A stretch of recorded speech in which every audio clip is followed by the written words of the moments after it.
¡Fuera! ¡Todo el mundo fuera! ¡Ahora! ¡Corre! ¡Va a explotar!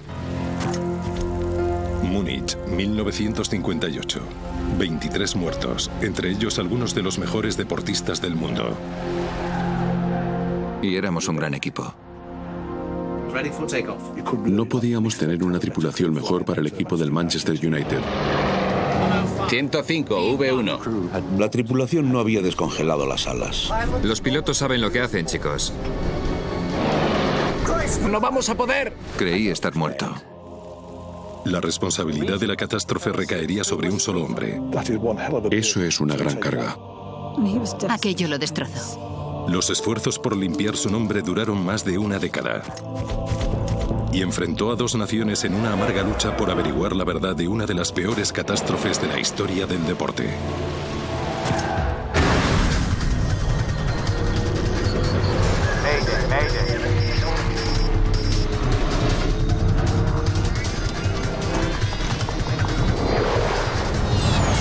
Mayday, catástrofes aéreas. Esta historia es real, está basada en informes oficiales y declaraciones de testigos. Se han modificado algunas escenas por motivos audiovisuales.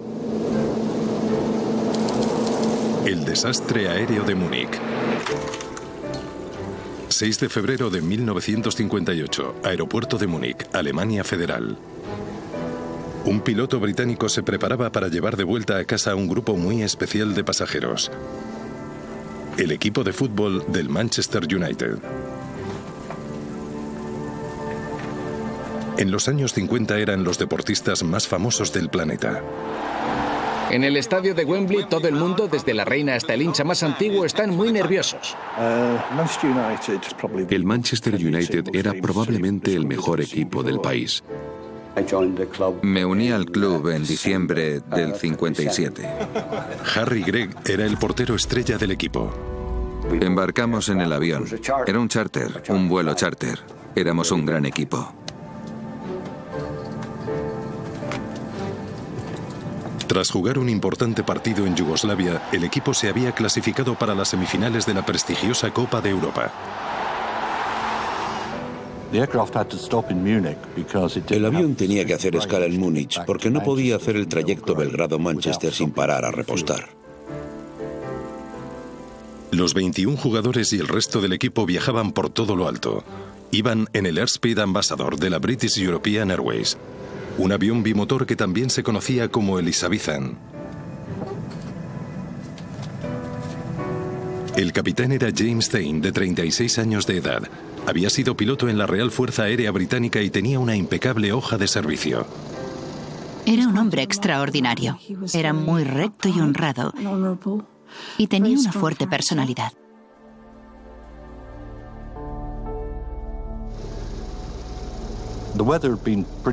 El tiempo había sido bastante malo ese día.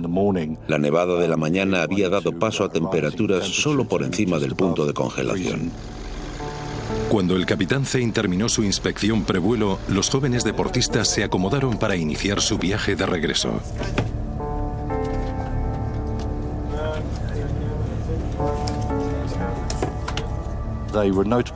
Formaban un buen equipo gracias a su entrenador Matt Busby. Querría que los chicos pudieran dormir bien durante la noche. Había formado un equipo con jugadores relativamente jóvenes y por eso se les conocía como los Busby Babes. Los Busby Babes empiezan el segundo tiempo con fuerza. Éramos un equipo joven y estupendo y me siento muy orgulloso de haber formado parte de él. Chicos, os daré la oportunidad de recuperar vuestro dinero cuando despeguemos, ¿vale? Con el equipo viajaban 11 de los mejores periodistas deportivos de Inglaterra con muchas ganas de escribir sobre los últimos éxitos del Manchester United. También iban a bordo algunos pasajeros yugoslavos que viajaban a Inglaterra. En total había 38 pasajeros en el avión. ¿Cómo está todo ahí fuera? La acumulación de nieve es mínima, no es necesario quitarla. Vámonos a casa.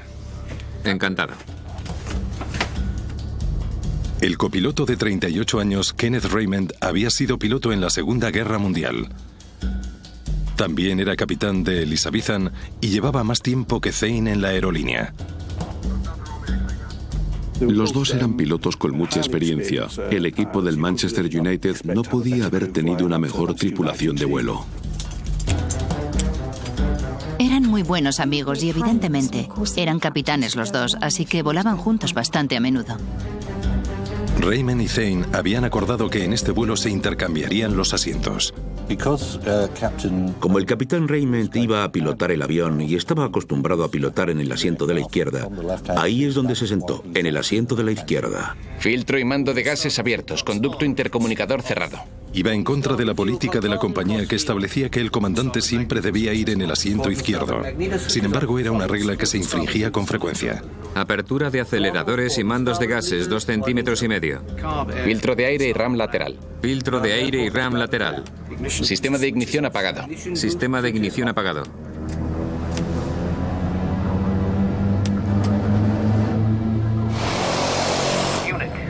Múnich, vuelo 609, listo para despegar.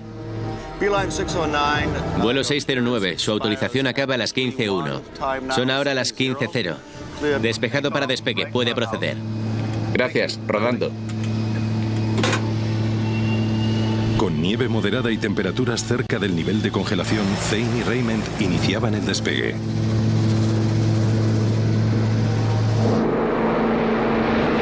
Máxima potencia.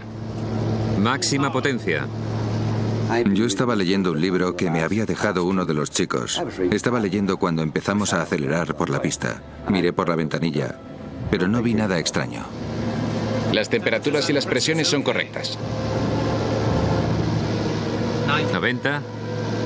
100. La velocidad de despegue era de 119 nudos. Abortando despegue. De repente las ruedas se plegaron y se volvieron a desplegar y el avión empezó a patinar y quedó atravesado en medio de la pista. Lo siento, el motor ha sobreacelerado. 609, despegue abortado. Torre, por favor, repita. Despegue abortado. ¿Podemos dar marcha atrás? Cambio. Sobreaceleración del motor. Creo que sí, sí. El problema fue la sobreaceleración que tuvo ese motor en particular y ese avión en concreto. Era un motor Bristol Centaurus, que son propensos a eso, sobre todo en aeropuertos que están a grandes altitudes. Así que uno de los problemas fue que la aceleración fue demasiado rápida. 609, autorización para retroceder. El Elizabethan retrocedía hasta la cabecera de la pista para hacer un segundo intento de despegue. He de reconocer que aquello no me preocupó en absoluto. Era otra aventura para un chico joven como yo, y por entonces no tenía miedo a volar. Múnich, vuelo 609. Cuando lleguemos al final de la pista volveremos a despegar. ¿Sigue despejada? 609, la pista sigue despejada.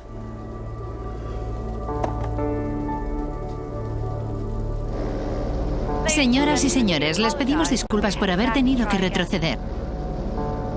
Volvimos a la cabecera de la pista, nos sentamos y el avión volvió a acelerar. Aceleró a lo largo de la pista y esta vez presté más atención.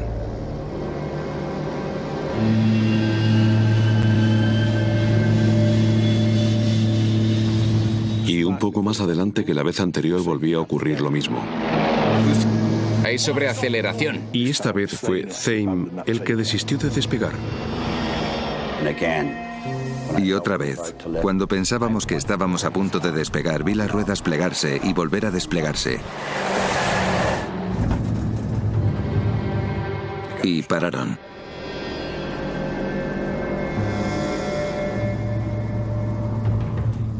Múnich, vuelo 609. Abortando de nuevo despegue. Recibido, permiso para retroceder en pista. Y entonces el piloto dijo: Les pedimos disculpas, hemos tenido un problema técnico que estamos intentando arreglar. Vamos a volver a la terminal para revisarlo. No hay motivo de alarma y esperamos estar en el aire en breve.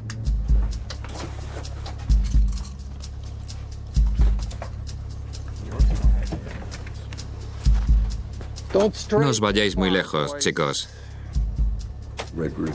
Volvimos a la terminal y todos fuimos al bar. Bill Black, el ingeniero de estación, había visto los dos intentos de despegue y evidentemente fue al avión, se metió en la cabina de mando y preguntó: ¿qué ocurre? ¿Por qué no han despegado? Hemos tenido una sobreaceleración de motor que ha sobrepasado 60 esta vez. Dijeron que era un fenómeno bastante común en el motor del Elizabethan por la altitud de Múnich.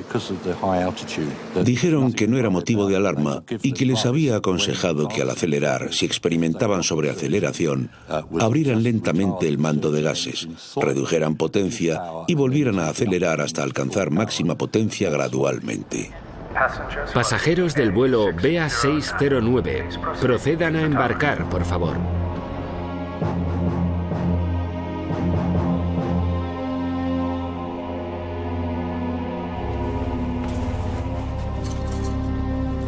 En cuestión de 5 minutos hicieron desembarcar y volver a embarcar a los pasajeros, y aquello fue toda una sorpresa porque habían tenido 2 despegues fallidos y les estaban pidiendo que volvieran a embarcar. Si alguien hubiera dicho, esto es una locura, yo no vuelvo al avión, habría tenido muchos seguidores, pero así es la naturaleza humana. ¿Quién tiene tanta fuerza moral? ¿A quién le gusta reconocer que tiene miedo?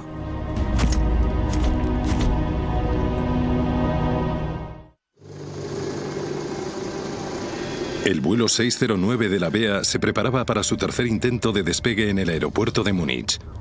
El avión que llevaba al equipo del Manchester United había llamado mucho la atención en el interior de la terminal.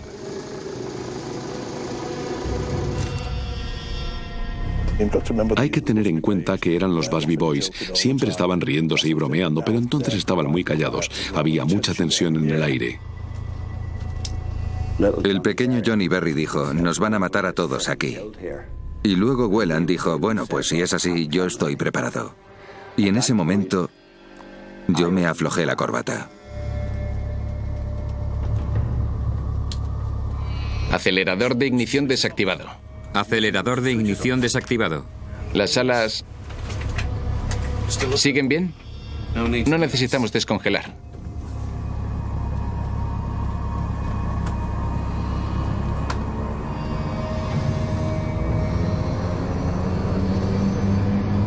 Torre de Múnich. Vuelo 609 listo para despegue. Cambio. Vuelo 609. Cancelaremos autorización si no despega a las 04. Hora actual 02. Recibido. Entiendo. Válida hasta 04. El capitán Zane tenía solo 2 minutos para que expirara su tiempo de despegue. Si el tercer intento fracasaba, el vuelo podía cancelarse y sus famosos pasajeros se quedarían en tierra alemana.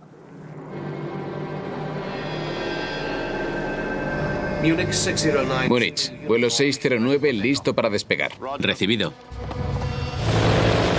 La pista tenía más de 1900 metros de longitud. Incluso con su plan de aceleración gradual, el Elizabethan podría elevarse a 1200 metros.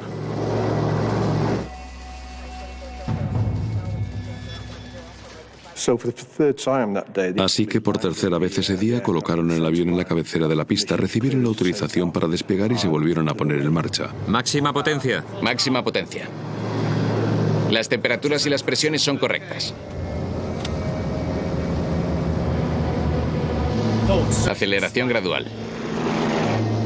Notaron un poco de sobrecarga en el motor, por lo que retardaron ligeramente la aceleración y fueron acelerando gradualmente. Máxima potencia de nuevo. Los 2 motores aceleraban de forma pareja. Estaban listos para el despegue en pista. Todo parecía correcto.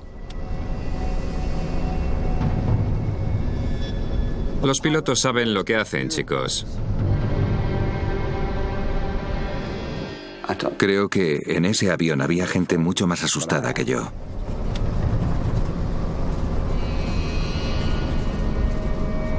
¿105? V1. Velocidad 1 es la velocidad en que el despegue ya no se puede abortar de forma segura, el punto de no retorno.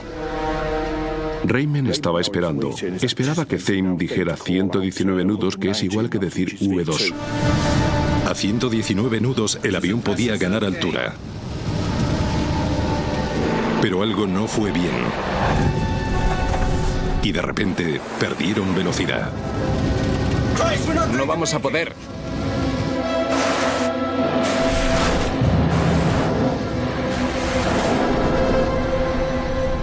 No hubo gritos, no hubo chillidos, no hubo nada de eso. Solo oscuridad y luz, y chispas, y golpes, y chasquidos. Es imposible de describir.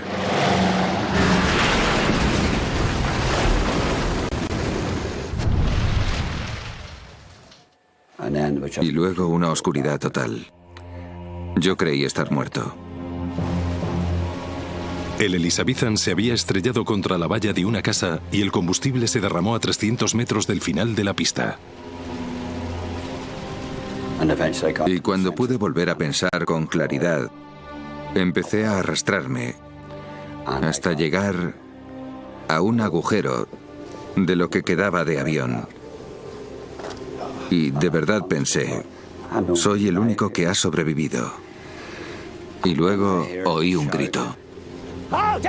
¡Fuera! ¡Todo el mundo fuera! ¡Va a explotar! ¡Fuera! Gritó. Corre, esto va a explotar. ¡Vamos! ¡El avión puede explotar! ¡Venga, vamos, vamos, vamos! ¡Vamos! Y también oí llorar a un niño. Y grité, ¡vuelve! Volved, hay gente viva ahí dentro.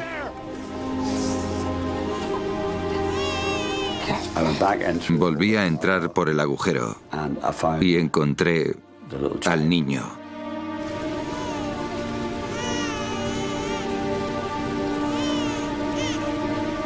Luego fui al otro lado y encontré a Matt Busby, el jefe. Busby estaba vivo, pero en estado de shock. Recuerdo que al principio solo le vi un pequeño corte detrás de la oreja derecha, pero cuando le miré el pie vi que lo tenía completamente torcido. Mi pierna. Apilé todo lo que pude detrás de él porque no me parecía que estuviera tan mal y le dejé allí apoyado. Harry Gregg empezó a sacar pasajeros, tanto vivos como muertos. Un hombre debe hacer lo correcto. A los pocos minutos del accidente empezó a llegar gente del aeropuerto y de las granjas de la zona para ayudar.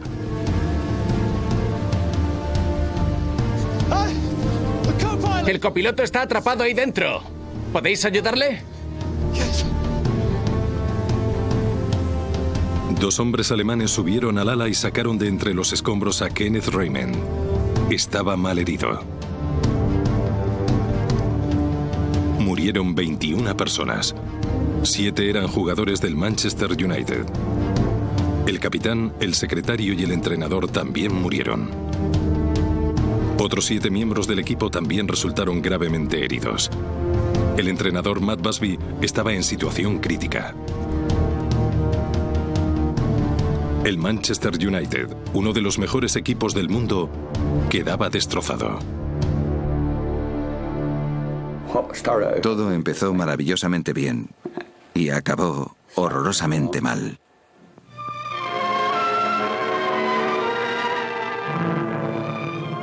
Cerca de Múnich se ha producido un accidente aéreo de una aerolínea británica. Fue un accidente de aviación muy notorio. La situación era complicada. No había pasado mucho tiempo desde la Segunda Guerra Mundial. Teníamos 2 pilotos al mando del avión que, curiosamente, habían servido en la Real Fuerza Aérea Británica durante la guerra. Múnich, evidentemente, había sido la cuna del partido nazi, por lo que podía haber un conflicto entre el gobierno británico y el alemán. Había que actuar con mucha cautela. A las 10 de la noche del 6 de febrero, 6 horas después de la colisión, el hombre al que le asignaron la investigación llegaba al lugar del accidente. Hansen Reichel fue el responsable de la investigación de la Alemania Occidental. Tenía bastante experiencia. Era un hombre de 57 años de edad. Había servido en la Fuerza Aérea de la República Federal de Alemania y también había trabajado en la compañía aérea Lufthansa. Por tanto, no había duda de que era un piloto muy cualificado. Era el primer accidente internacional importante al que se enfrentaba. Como investigador de accidentes aéreos, Steve Moss volvía a analizar las pruebas con una perspectiva del siglo XXI. Me pareció que había llegado a Múnich con muy poco equipo. Y de hecho,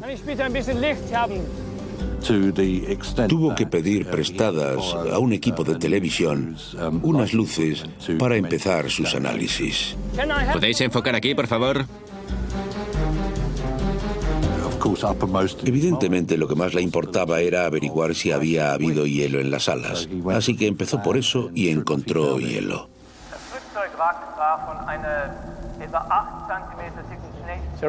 El avión siniestrado estaba cubierto por una capa de nieve de unos 8 centímetros de grosor. Se podía quitar con la mano sin dificultad. Debajo había una capa de hielo en la superficie del ala. Aquí. Raikkonen vio que las únicas superficies sin hielo eran las más próximas a los motores. Dio por supuesto que la totalidad del ala estaba cubierta de hielo antes de la colisión y que durante los intentos de despegue las hélices eliminaron el hielo que había detrás de ellas. El día después del accidente, los investigadores analizaron más exhaustivamente el lugar. Examinaron las marcas de las ruedas que alcanzaron los 50 metros de longitud y llegaron casi hasta el final de la pista. Las marcas de la pista indicaban que el avión no había alcanzado altura.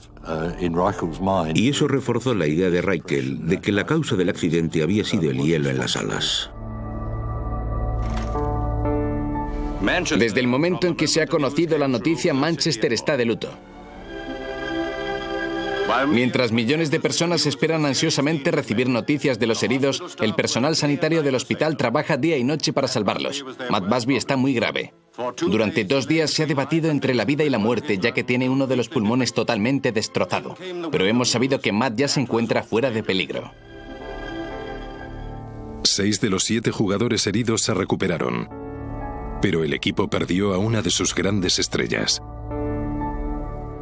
Duncan murió.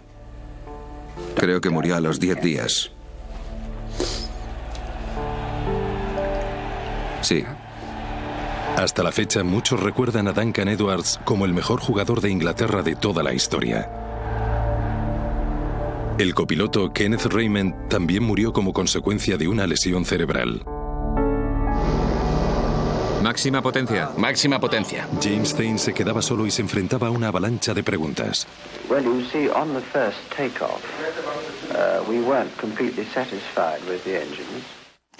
Cualquier información que la prensa conseguía se convertía en titular. Fue algo implacable. Así que debió de ser muy duro para él. 2 días después del accidente, Raikkonen interrogaba a Thane. Tras el accidente, vimos que una capa de hielo duro cubría el alerón de estribor. Sin embargo, la parte de atrás de las hélices no tenía hielo. Cuando salí del avión después del primer intento, vi nieve derritiéndose en las alas, pero se podían contar los elementos de estructura del avión. ¿Cuál cree que fue la causa del accidente? Personalmente creo que se había acumulado una gran cantidad de aguanieve al final de la pista. ¿Por qué iba sentado en el asiento derecho?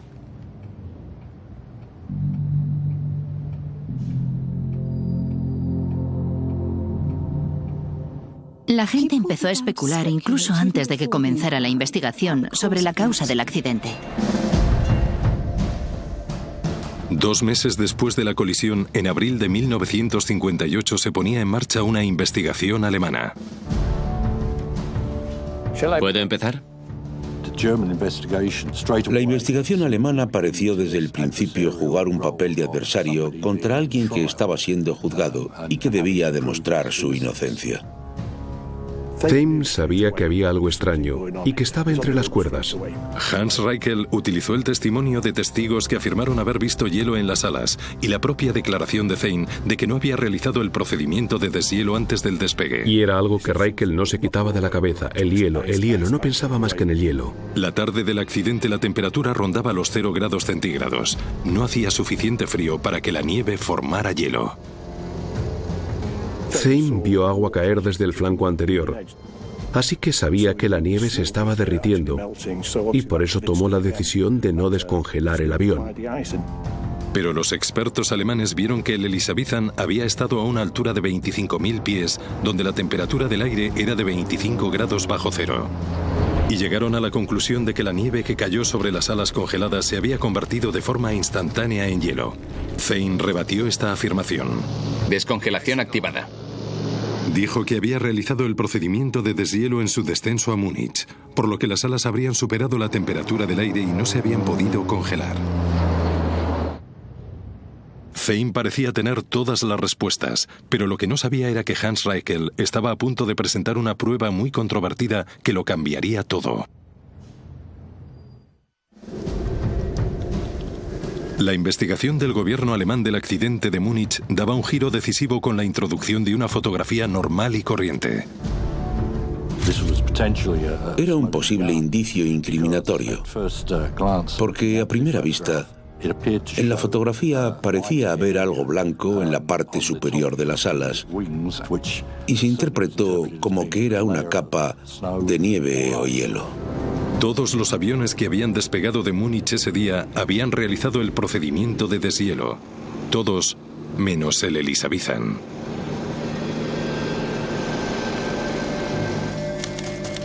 Para el investigador Hans Reichel, la decisión de la tripulación de no descongelar era la principal causa del accidente. Aparte del hielo, no he podido encontrar ninguna otra causa posible del accidente, ni que contribuyera a él. En cuanto a la casa que se encontraba al final de la pista, evidentemente era importante porque la aeronave se había estrellado contra ella. El impacto y la explosión hicieron que el accidente fuera todavía más mortífero. Pero las autoridades alemanas determinaron que, según la normativa, la casa estaba a una distancia adecuada del aeropuerto. Finalmente, los investigadores empezaron a plantear si la sobreaceleración del motor había sido una posible causa. ¡Vuelve a haber sobreaceleración! Descartaron rápidamente esa teoría. El problema de los motores no tuvo nada que ver con el accidente. Uno de los motores llevaba una especie de grabador de vuelo que indicaba que durante la aceleración los motores alcanzaron suficiente potencia para hacer despegar al avión. En marzo de 1959, un año después de la tragedia de Múnich, el gobierno alemán hacía público su informe oficial. Responsabilizaba del accidente a la flota del capitán James Zein.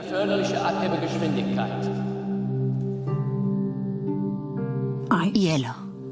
Hielo en las alas, que según decían era anterior al accidente. Simple. La investigación alemana también sugería que al acceder a intercambiar asientos, vámonos a casa, el capitán Zein podía haber provocado confusión en cuanto a quién estaba al mando. Y dijeron que el capitán Zein era el único responsable de la muerte de 23 personas y de diezmar el equipo de fútbol del Manchester United. Y eso debe ser una carga horrible.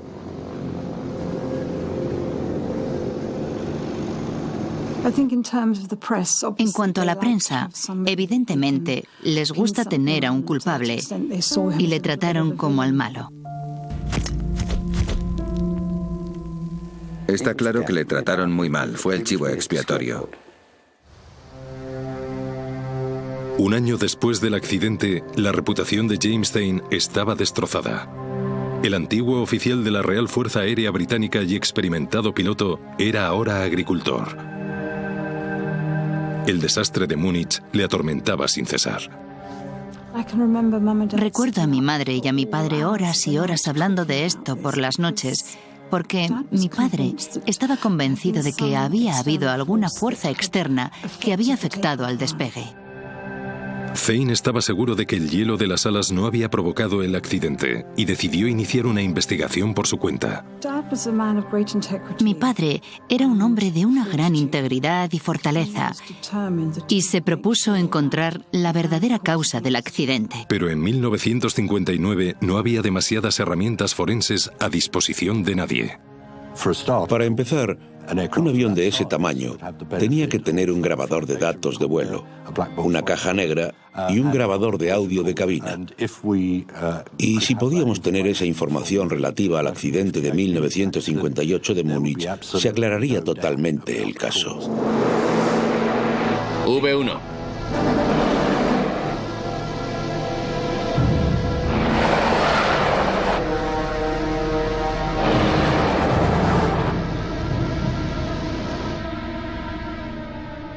Pero había otra cosa que sí. algo que Zane veía como la verdadera causa de la colisión: el aguanieve de la pista. Es como ir conduciendo por una carretera seca en invierno y de repente empezar a conducir en una zona con aguanieve. Terry Townsend de Canadian Aviation Electronics está especializado en el estudio de contaminación de pistas. En un vehículo se nota la resistencia de la nieve de inmediato, y lo mismo ocurre en un avión. Zane creía que ningún otro avión había tenido problemas con el aguanieve porque habían despegado en los primeros 2/3 de la pista. Como el Elizabethan había acelerado más lentamente por sus problemas de sobreaceleración, recorrió más pista cubierta de aguanieve. Se necesita más potencia cuando hay aguanieve. Zane averiguó que 9 años antes, un avión de TransCanada Airlines no había conseguido despegar en una pista con aguanieve de Vancouver. Se documentaron y averiguaron que un mínimo de 5 centímetros de aguanieve puede afectar negativamente a la velocidad de despegue que debe alcanzar el avión. El gobierno canadiense redactó una carta en la que alertaba a todas las aerolíneas: no es recomendable despegar en una pista con más de 5 centímetros de aguanieve.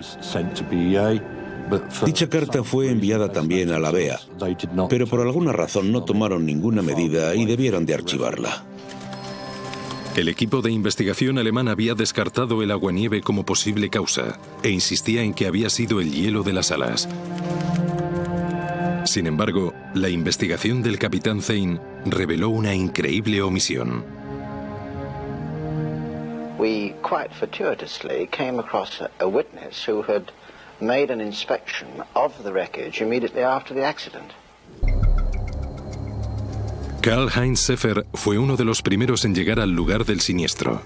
Escaló hasta el ala para ayudar a sacar de entre los restos al copiloto Kenneth Raymond. Posteriormente sería interrogado por los equipos de investigación. Escalé hasta el ala derecha. No vi hielo ni en el fuselaje ni en el ala. Llevaba botas de goma. No había hielo, si no me habría resbalado.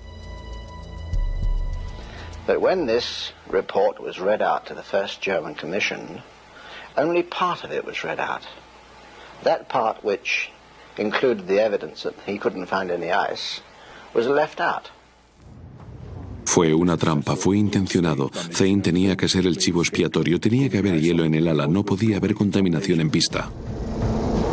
A pesar de las declaraciones del testigo y de los controladores de tráfico aéreo que también apoyaban la teoría del aguanieve. Vuelo 609. Su autorización acaba a las 15:01. Los testigos más cruciales habían visto el avión iniciar el despegue de forma formal. Aproximadamente a mitad de la pista vieron cómo el avión elevaba el morro, un procedimiento estándar. Pero luego lo vieron volver a la pista, algo que no debe ocurrir. Esa importante prueba también fue omitida en la investigación. Es bastante significativo que los controladores de tráfico aéreo que utilizaron como testigos fueran los menos expertos y que no llamaran a declarar a los veteranos. La única persona que testificó sobre el aguanieve de la pista fue el encargado del aeropuerto de Múnich. Dijo que había inspeccionado la pista y había visto que había aguanieve de menos de 1 centímetro de grosor. El aguanieve puede ser difícil de medir porque puede variar de forma significativa a lo largo de la pista. El aguanieve puede ser de 1 centímetro en un sitio y de 10 en otro. Así que tienen que recogerse varias muestras para obtener una media razonable. También se cuestionaba la conclusión de Reichel sobre el hielo en las alas que supuestamente estaba allí antes del despegue, ya que las únicas zonas que no tenían hielo eran las de detrás de los árboles de hélices. El desafío científico a esta teoría provino de una fuente inesperada: la mujer del capitán Zane, Ruby. Era una mujer extraordinaria. Fue una de las primeras mujeres que se licenció en química, física y matemáticas en Bristol. Una veterana química, Ruby Zane, señaló como causa la masiva cantidad de productos químicos extintores que se habían rociado sobre los restos en llamas del avión. Analizó mucho esta cuestión y consiguió una muestra del material extintor que resultó ser bicarbonato de sodio, que es un polvo bastante común.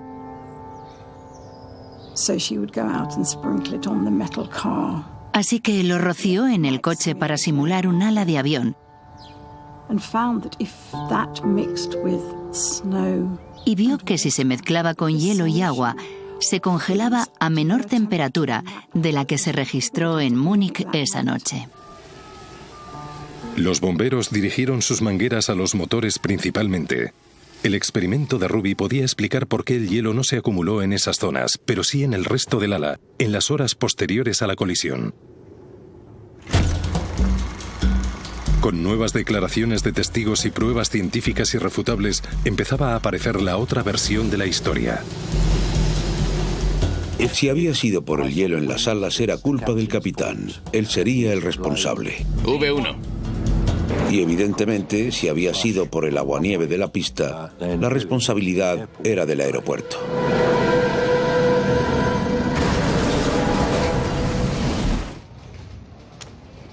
Thein presentó las nuevas pruebas a las autoridades alemanas, que se negaron a reabrir la investigación. Son tonterías. En 1961, la BEA despedía oficialmente a Thein, fundamentalmente por infringir la política de la aerolínea e intercambiar su asiento de piloto. Le despidieron y eso le destrozó, porque fue por una norma de la compañía menor que mucha otra gente también había infringido. La BEA evidentemente no quería tener un piloto así en su plantilla. Estamos a punto de despegar. Les habla el capitán Thein, responsable de la muerte de 23 personas en Múnich en 1958. Ninguna aerolínea quiere eso. Fue una sentencia de conveniencia. No importaba quién fuera responsable. Y le hicieron a él responsable. Perder su trabajo dio todavía más fuerzas a Thein para querer limpiar su nombre. Escribió innumerables cartas tanto al gobierno británico como al alemán, instándoles a reabrir la investigación. En 1965 sus esfuerzos valieron la pena. Las autoridades alemanas accedieron a revisar la investigación del desastre aéreo de Múnich. Al principio, con la segunda investigación alemana, parecía haber un atisbo de esperanza. Esa esperanza se vio agitada por otra nueva investigación. Se están realizando pruebas con aguanieve en Bedford. La compañía Royal Aircraft Establishment realizó pruebas de aguanieve en un avión Elizabethan. Básicamente, inundaron una pista y simularon un despegue usando un avión Ambassador.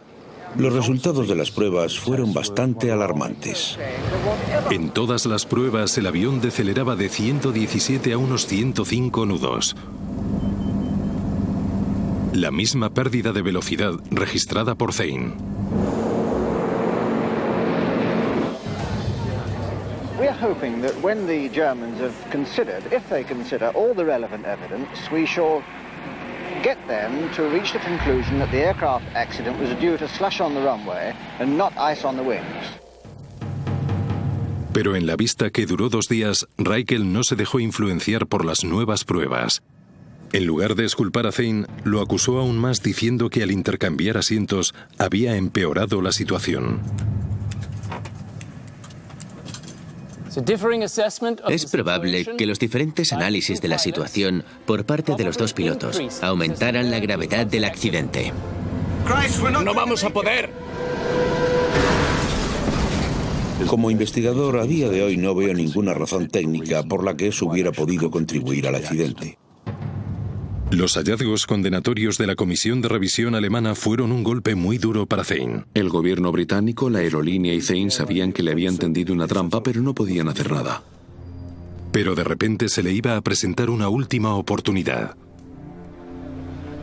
Gracias al político más poderoso de Inglaterra. 100.000 seguidores abarrotan las gradas para ver un gran partido de fútbol. Los Busby Babes tienen muchas ganas de jugar. En 1967, Harold Wilson era primer ministro del Reino Unido. Tras asistir a un partido del Manchester United, hizo unas declaraciones que provocaron una gran controversia en los medios. Dijo que creía que James Stein había sido víctima de una injusticia. Se convirtió en otro titular. La batalla continúa. Harold Wilson sabía que Stein era inocente y tomó partido. Fue un tema debatido en la Cámara de los Comunes y fue la investigación más concienzuda que se ha hecho jamás. En 1968, un equipo de investigadores británicos realizaron un estudio para determinar si el aguanieve o el hielo del ala habían provocado el desastre aéreo de Múnich. Sus hallazgos pusieron en entredicho de inmediato la precisión de los dos informes alemanes. Análisis fotográficos mostraban que el blanco de las alas no era nieve, sino simplemente el reflejo de la luz en una superficie mojada. Se hizo una nueva fotografía del negativo original y se pudieron ver claramente las marcas del avión, por lo que no podía haber hielo.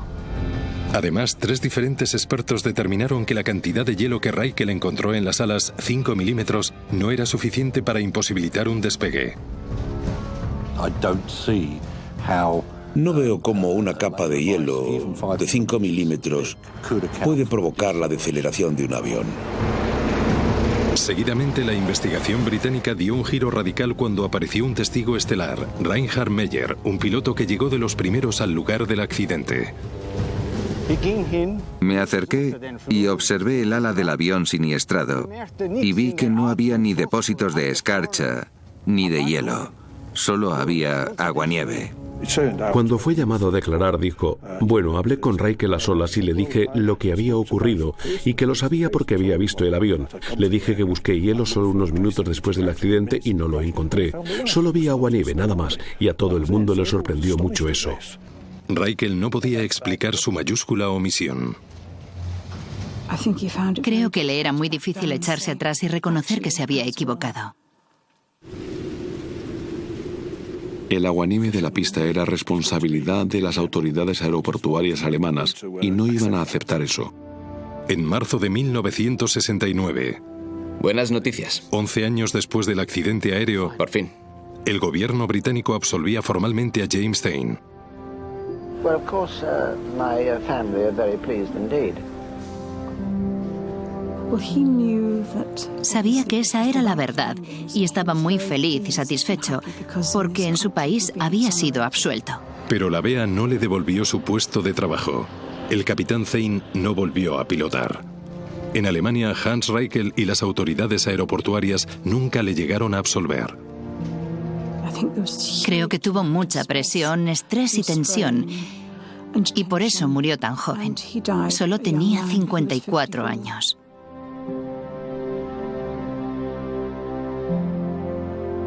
En Múnich hubo 23 víctimas y el capitán Stein fue la víctima número 24. 10 años después del accidente que acabó con la vida de 8 de sus jugadores, el Manchester United se convertía en el primer equipo inglés que ganaba la Copa de Europa. Por fin Matt Busby, el maestro del Manchester United, ha conseguido reunir a un equipo que puede ganar a los mejores de Europa. Una copa que pudieron haber ganado en 1958 de no haber sido por el desastre aéreo que destrozó al mejor equipo de fútbol que Inglaterra había tenido jamás. Harry Gregg siguió jugando en el Manchester United hasta 1967. Ahora, con 70 y tantos años, recuerda con mucho cariño esa etapa. No suelo pensar en el accidente, pienso en el equipo del que formé parte. En unos jugadores maravillosos y llenos de energía, en unos periodistas estupendos y en un cuerpo técnico genial. Todo lo que nos rodeaba era bueno.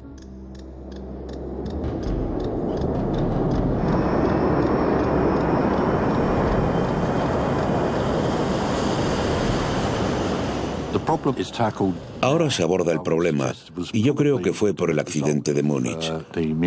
Las autoridades aeroportuarias abordan el problema de forma pero que muy diferente. Haciendo lo que hizo, probablemente salvó muchas vidas y evitó otros accidentes como el de Múnich. Así que, en ese sentido, tenemos que admirarle por lo que hizo esos 11 años. Mi madre solía decir que era un hombre de una gran integridad. Me dejó una nota en un libro que decía: la diferencia entre lo imposible y lo posible es solo la determinación que uno tenga.